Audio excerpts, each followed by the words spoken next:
Anak ni ano mga idol, anak ni Commander Adlaw. Karon ba? Oso. Kalang sa inyo kay yun mga idol, isang mapagpalang araw sa lahat. Yun, sa araw na to, nandito tayo ngayon sa ano, sa kung saan nakatira yung asawa ni Commander Adlaw. Dinalaw ko para makita natin yung ano, makita natin yung kanyang kalagayan. Buti pang dito na lang tayo sa ano, dito tayo sa loob para hindi makakunan yung labas. Yan, sinadya ko talaga magpunta dito mga idol para makita natin yung sitwasyon niya, kalagayan nila ngayon dahil walang-wala talaga dahil wala si Commander Adlaw yung tawag dito, wala silang kasama, kaya buti na lang may mga tao din dito sa bahay na nakatira, nagrenta din. Malaking bahay ito, hindi naman masyadong kalakihan pero may mga nagrenta ba. Ito, kwarto na to, dalawa. Parang common ang ano nila dito, yung pagluluto. Kaya mabuti na lang may mga kasama sila dito dahil kung wala, yung time na sumasakit yung tiyan ng anak, hindi siya madala ng ano, hospital. Kaya yun, mega love shoutouts ninyong lahat sa lahat ng mga silent viewers natin, sa lahat ng mga OFW, kapatid nating mga Muslim at kapwa ko Guardians Brotherhood Incorporated. Mega love shoutout sa inyong lahat.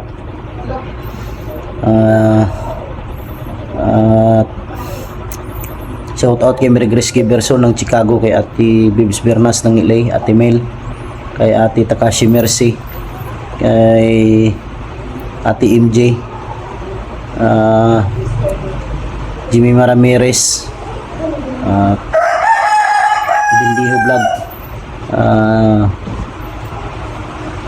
Janice Alcalde, Team Kuwait, Team Marlica. Yan, sakto yung pagdating ko dito, umulan. Hindi pa na ano yung panahon dito mga idol sa Mindanao. Mawala yung ulan pero maya ulan na naman. Matagal tumigil, tapos pag tumigil na, huminto na yung ulan, maya ulan na naman. Sigurado ako magdamag na naman to ang ulan, kaya hindi pa talaga ako makaakyat ng bundok. Pero sisikapin ko ngayong araw na to mga idol na makapunta doon sa ano, makapunta kay Lolo Pedro para dahil nakausap ko si Bunbon kanina. Basta may ano, yun lang ang sabi niya, papuntahin ako dahil may problema daw. Hindi ko pa alam kung anong problema dahil hindi pa ako nakapunta, kaya sisikapin ko makapunta ngayon. Maganap lang ako ng ano, kaputi ba para hindi tayo mabasa. Yun, nandito sila. Tingnan natin yung kalagayan ng mag-ina. Yan, ito sila mga idol. Dito lang sila dito yung temporaries lang muna sila dito dahil hindi pa natapos yung ano nila, sa may ginawang kwarto dyan sa labas, hindi pa natapos, kaya dito lang muna sila. Isang bata nasa labas. Okay ra Madre Ros? Kiraman Master. Si Ros yung pangalan ng asawa niya mga idol. Dapat si Adlaw ang pangalan niya, si Jack. Para si Ros, Jack. Okay lang daw sila dito. Yan ang ano nila. Yung lalaki na. Lalaki Master. Lalaki daw yung ano. Yung tama, may lalaki na si Adlaw mga idol dahil yung anak nila dalawa puro babae, no? Ano yung kinamagulangan? Ito yung panganay, yung isa nandun sa labas, ito yung pangatlo. Ano siya ito yung problema ninyo ni Moros sa bata para sa ano to? Sa iyang ano, Master, sa iyang birth ba? Birth niya? Na pilay bayad eh. Mag-process pa dito sa balikon ng tanang. Yeah. Wala ko ka ano basta kay mag ano kung magkaroon dapat karon nila process. Wala man may ba. Mag-process mo karon ta dapat. katong kuan na mga pila kay gasto ko na ano. Wala po ko ka suway po dito kay hindi mo ko dito dati ng anak. Adili ka dito ng anak. Na ko'y yan mga idol, may ano daw para process daw para sa pagkuha ng birth ng bata. Hindi daw alam ng asawa ni Adlaw kung mga magkano yung magastos. Problema din niya mga idol dahil wala silang pambili ng wala silang pambili ng mabuti na lang may nagbibigay sa kanya dito sa kasama nila sa bahay, magbili ng mga diaper gamit sa bata. Ako'y kwarta diri pero kamay raman wala amput ta karon. May pera ako dito mga idol pero hindi talakihan. Wala din. Kaya bigay ko lang muna to sa kanila para may magamit siya kung sakaling may bibilhin siya. Sana mga idol, hiling ko sana may may mga mabubuting puso para naman sa kanila to mga idol, hindi naman para sa akin, para sa bata at saka sa pamilya ni Adlaw. Hiling ko na sana may makatulong sa kanila kahit sa kunting kunting halaga. Sa may mga may mga sobrang pera, ilagay ko na lang mamaya yung GCash number ko mga idol para kung sakaling may gustong magbigay, patanggapin namin yan dahil kailangan talaga nila. Hindi para sa akin yan dahil para sa kanila yan, para may magamit sila.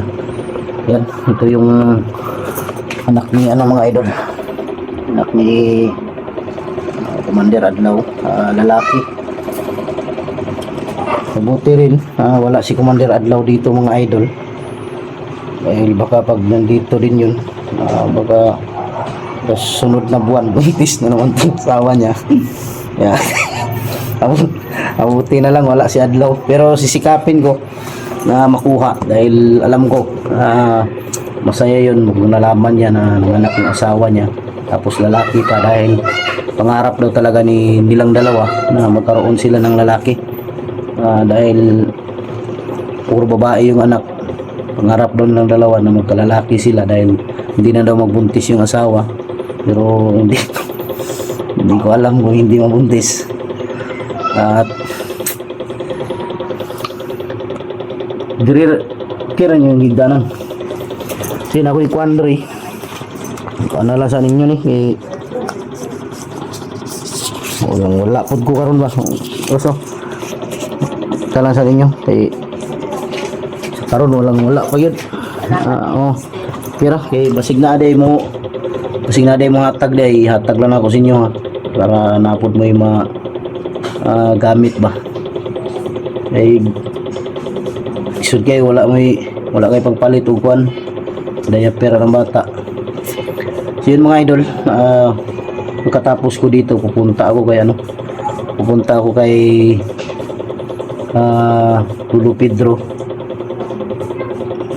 Hindi ko alam kung kailan ako makakyat ng bundok dahil sa panahon ngayon yan makulimlim na naman. Pasensya na, hindi ko pwedeng makunan yung labas para hindi dito ba, hindi nila malaman kung saan to banda dahil baka sila naman yung kawawa naman, may mga liit pa na bata.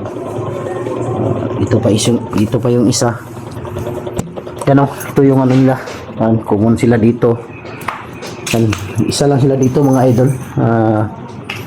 Nakiusap ako mismo dito sa bahay sa may-ari. Yan. Dito lang sila nagluluto. Medyo may kalakihan naman. 2 kwarto diyan, may nagrenta din. Padlock may lock. Dito meron din sila diyan. Pero sa totoo lang diyan sila sa labas. Yan.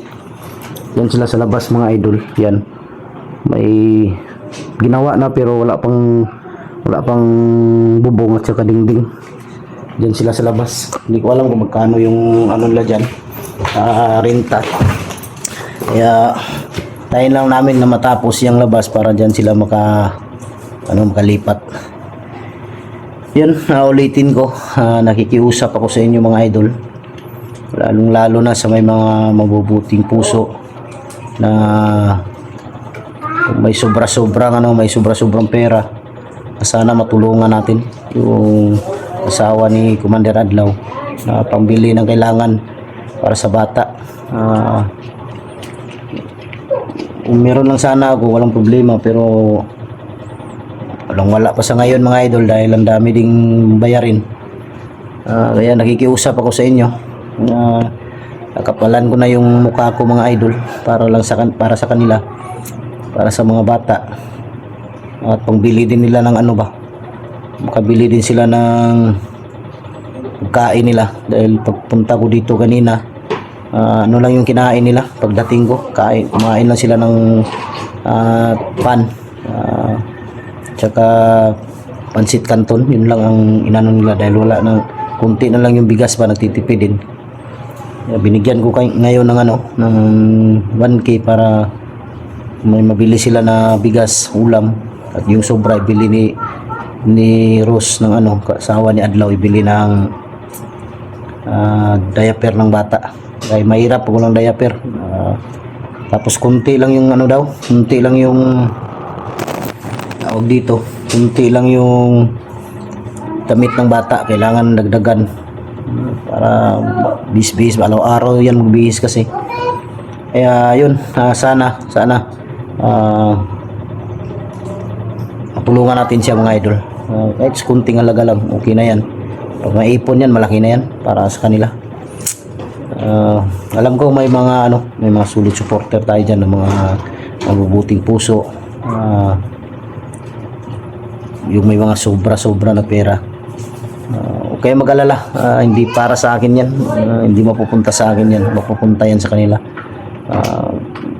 I-video ko kung ibigay ko sa kanila para malaman talaga ninyo na sa kanila napupunta. Yun, ang hirap ng sitwasyon ngayon ng asawa ni Adlaw, lalo na wala si Commander Adlaw. Okay lang sana kung nandito para makapag-alalay ba pag ng bata, lalo na ngayon maulan.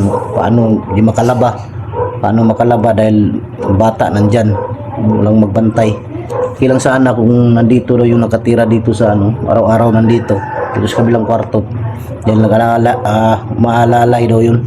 Pero ang problema lang, nagtatrabaho, hindi araw-araw umuwi, kaya nahihirapan siya.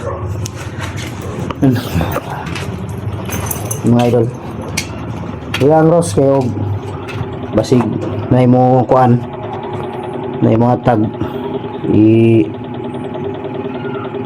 kasi pag-uploadan nyo yung video, kung may mga tag yan, mga tour ko din dayon para mga kuan. Yan mga idol, cute ng cute ng anak ni Adlaw, tulog baka tulog to siguro, mamaya gising to. Dili lakon, ay lakon, gabi-gabi iyak yan. Sigurado ako baka siguro ganyan talaga yung bata. More ni kasi wala na kayo kuan dia, pampers, diaper, wala nang diaper daw. Yan, wala tanan. Yan yung gamit ng bata konti lang, ilang piraso lang yan. Ito lang ganito lang kasimple mga idol. Dito lang sila natutulog. Sara natin to para hindi sa labas. Yan, ito lang.